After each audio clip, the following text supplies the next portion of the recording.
ในวันที่11สิงหาคม2026ที่สำนักงานประธานประเทศท่านทองลุ้นศรีสุริตเลขาธิการใหญ่คณะบริหารงานศูนย์กลางพรรคประชาชนปฏิวัติลาวประธานประเทศแห่งสาธารณรัฐประชาธิปไตยประชาชนลาว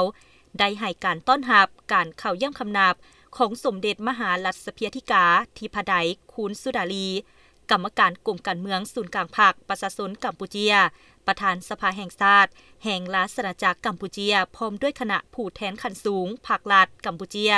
ในโอกาสเดินทางมาวางพวงมาลาและไว้อาลัยถึงดวงวิญญาณของท่านไสสมพรพรหมวิหารกรรมการกรมการเมืองศูนย์กลางพรรคประธานสภาแห่งชาติแห่งสาธารณรัฐประชาธิปไตยประชาชนลาว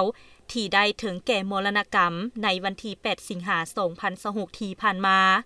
ท่านทองลุ้นศรีสุริตได้ตั้งหน้าให้คณะบริหารงานศูนย์กลางพรรคสภาแห่งชาติรัฐบาลและครอบครัวพรหมวิหารแสดงความขอบใจและซาบซึ้งต่อสมเด็จคุณสุดาลีที่ได้นำพาคณะผู้แทนขั้นสูงภาครัฐและประชาชนกัมพูเชียอ้ายน้องที่เดินทางมาร่วมพิธีไว้อาลัยถึงดวงวิญญาณของท่านไสสมพรพรหมวิหารซึ่งเป็นการบิแบ่งความเศร้าโศกเสียดายของภาครัฐและประชาชนลาวบรรดาเผ่าและทั้งเป็นการแสดงให้เห็นถึงสายพัวพันมิตรภาพอันเป็นมูลเสื้อที่ดีงามของสองพรรคสองรัฐและประชาชนสองชาติลาวกัมพูเชีย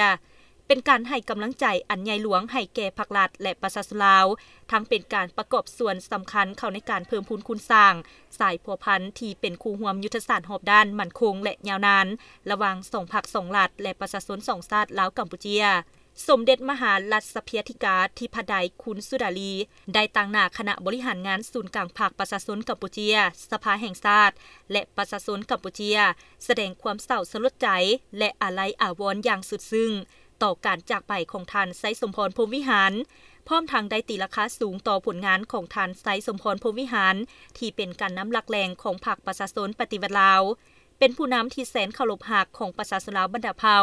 เป็นนักรบปฏิวัติที่จงรักภักดีที่ตลอดชีวิตได้เสียสละสู่ชนเพื่อความผาสุกของประชาชนลาวประกอบส่วนอย่างใหญ่หลวงในภารกิจปกปักรักษาและการพัฒนาประเทศสาธารณรัฐประชาธิปไตยประชาชนลาวการจากไปของท่านไสสมพรพรหมวิหารบ่เพียงแต่เป็นการสูญเสียอันใหญ่หลวงสำหรับภาครัฐประชาชนลาวและครอบครัวของท่าน